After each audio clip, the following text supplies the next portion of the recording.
जनहित TV news, बातमी प्रत्येकाच्या हिताची। सांगली मिरज कुपवाड शहर महानगरपालिकेच्या अग्निशमन दलाच्या सक्षमीकरणासाठी एक महत्त्वपूर्ण निर्णय घेण्यात आला आहे। जिल्हा नियोजन समिती सांगली यांनी अग्निशमन विभागासाठी अत्याधुनिक उपकरणांची खरेदी करण्याकरिता एकूण 1,18,17,386 रुपये इतका निधी मंजूर केला आहे। हा प्रस्ताव महानगरपालिका आयुक्त सत्यम गांधी यांनी जुलै 2025 मध्ये मांडला होता।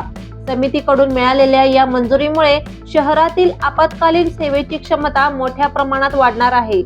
मिळालेल्या निधीतून अग्निशमन दलासाठी उच्च दर्जाची अत्याधुनिक उपकरणे खरेदी करण्यात येणार आहेत। यात आग आणि धुरापासून सर्वोच्च संरक्षण देणारे फायर प्रोटेक्टिव्ह सूट, धूर व विषारी वातावरणात कार्य करण्यासाठी आवश्यक असलेली SCBA श्वसन यंत्रणा, अपघातस्थळी गाड्या कापणे, दरवाजे उघडणे, अवशेष हटविणे यासाठी उपयुक्त इलेक्ट्रिक कॉम्बॅट टूल, तसेच पूरस्थिती, विहीर, नाला किंवा नदीत अडकलेल्या व्यक्तींना सुरक्षितपणे बाहेर काढण्यासाठी उपयुक्त रिमोट कंट्रोल लाईफ बॉयचा समावेश आहे।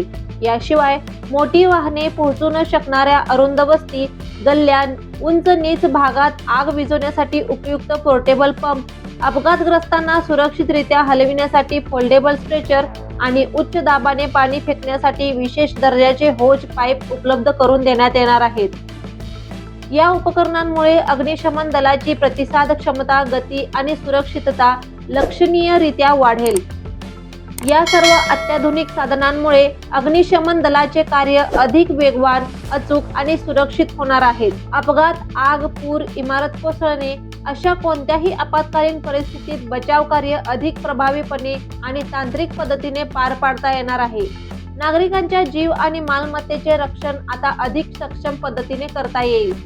महानगरपालिका प्रशासन लवकरात लवकर ही उपकरणे खरेदी करून अग्निशमन दलाला उपलब्ध करून देण्याची तयारी करत आहे। ही मंजुरी मनपा अग्निशमन दलाच्या आधुनिकीकरणातील एक महत्त्वपूर्ण आणि ऐतिहासिक पाऊल म्हणून पाहिली जात आहे। अधिक अपडेट्ससाठी पाहत रहा जनहित टीव्ही न्यूज। जनहित टीव्ही न्यूज, बातमी प्रत्येकाच्या हिताची।